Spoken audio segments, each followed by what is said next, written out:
BNP ৪৭তম প্রতিষ্ঠাবার্ষিকীর শুভেচ্ছা জানিয়েছেন হাজারী জাকির হোসেন চূর্ণ।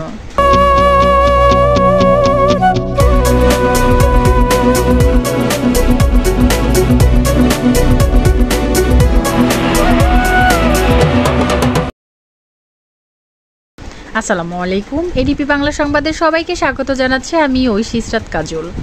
আমাদের নিজস্ব প্রতিবেদক শেখ রুবেল আহমেদের তথ্যচিত্রে দেখুন বিস্তারিত।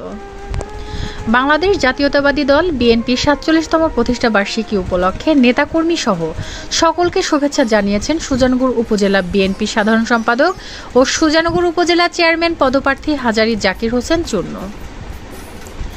এক সাক্ষাৎকারে তিনি বলেন, বাংলাদেশ জাতীয়তাবাদী দল বিএনপির ৪৭তম প্রতিষ্ঠাবার্ষিকী উপলক্ষে নেতাকর্মী সহ সকলকে শুভেচ্ছা ও অভিনন্দন।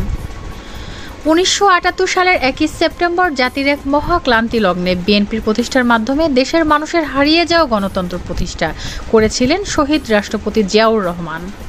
তিনি আরও বলেন, বাংলার মানুষের অধিকার হরণ করেছে স্বৈরাচারী সরকার।